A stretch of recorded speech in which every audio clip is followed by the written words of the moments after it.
The Institute of Economic Affairs, IEA, Ghana's first public policy think tank, opened its doors in 1989 with a mandate to broadening the debate on public policy, engendering private sector-led economic growth, and strengthening the pillars of democracy.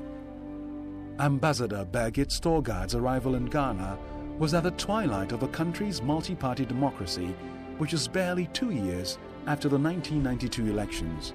When Mrs. Storgaard, Ambassador Storgaard, appeared on the scene, we introduced ourselves to her. In fact, I was introduced to her by another Danish friend of mine.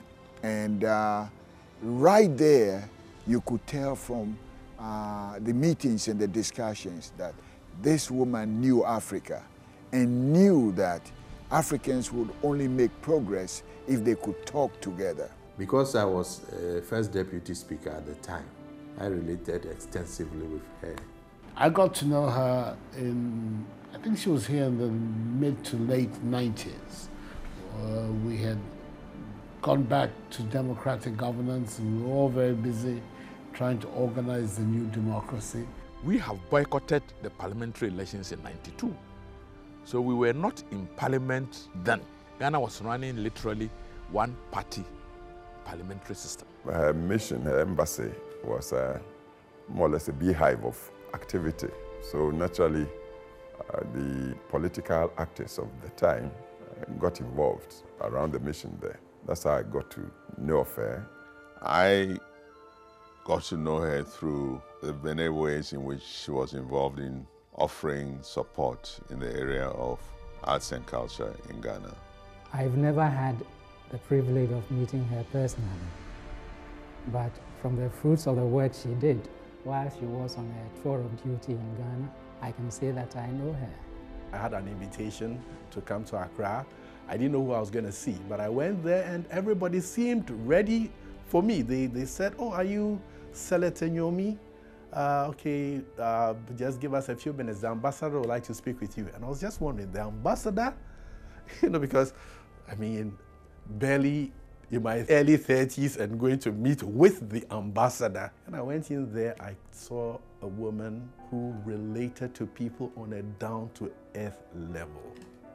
The long years of military rule in Ghana had left in its wake weak and in some cases non-existent institutions of state. A culture of silence loomed, and there was hardly any open and frank dialogue on pertinent national issues.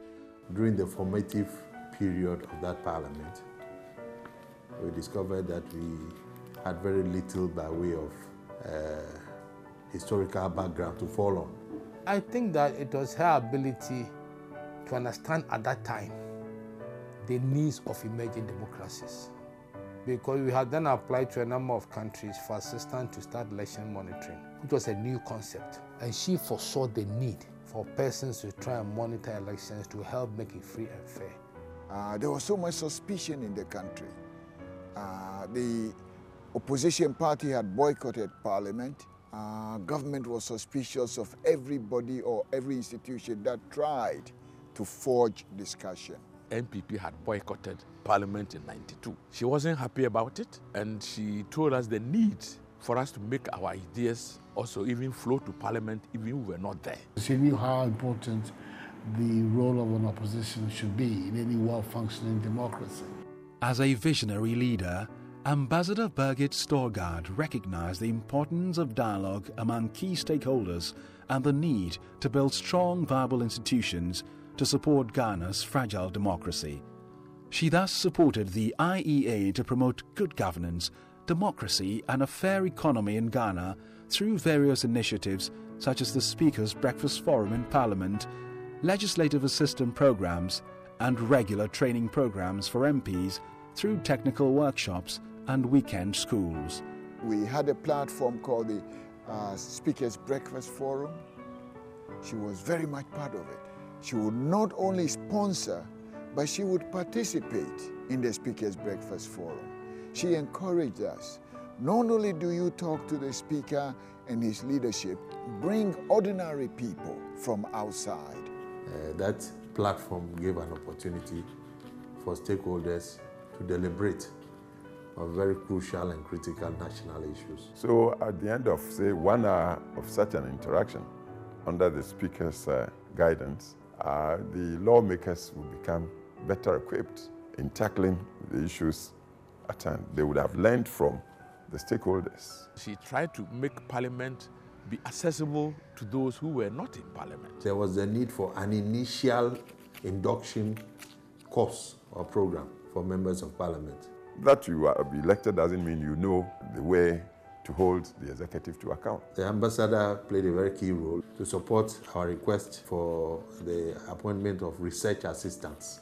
These were selected young graduates to assist us in our research efforts. Some of whom are still in the political system as members of Parliament themselves or are still research assistants. The Minister of Agriculture, Honorable Fifi Kote, was my research assistant at the time. So you can see the level of progression to where he is now. Commercial court we have here was constructed with financial assistance from the Danish government. We have a program which enables judges and staff of the judicial service to undertake capacity building courses in Denmark. Through the assistance of the Danish embassy, we've been able to build many court buildings, courthouses, several courthouses all over the country. So it is with this that I say that I know the Storgaard. Ambassador Storgaard's impact was also felt in Ghana's arts and culture industry. She supported various programs that deepened Danish-Ghanaian relations and, more importantly, portrayed Ghana's culture in a positive light. I realized that Ambassador Storgaard brought artists who came to play at the National Theatre. Together, we planned the anniversary of Denmark. It is through her that we did the dance piece called Musu, and that had to do with slavery between the West Coast and Denmark. I can still recall the joy in her when the curtain went down at the National Theatre on the first night of that production. And she was relieved to realize that the enormous resources that were committed to it were worth every dollar of it. She, as a person, was committed to using dialogue and the culture of peoples as a machinery to bring people together. She used these skills that she come by through her profession as an anthropologist to get people in governance to understand each other and to cooperate better. Ghana is today recognized as the beacon of hope for democracy on the continent. Today, many political leaders from the opposition and government, as well as from countries like Uganda, Ivory Coast, and many others, regularly visit the IEA to learn about various processes and initiatives by the IEA, such as promoting dialogue among key stakeholders.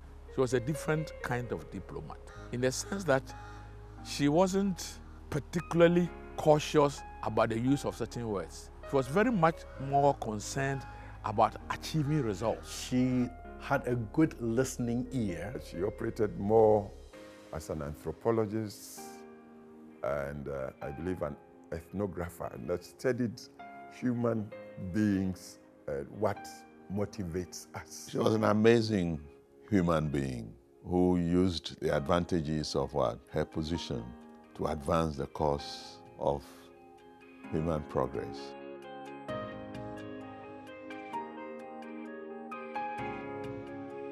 Ambassador Storgaard is one of those unsung heroes who have done a lot for this country quietly behind the scenes and gone away without claiming any credit.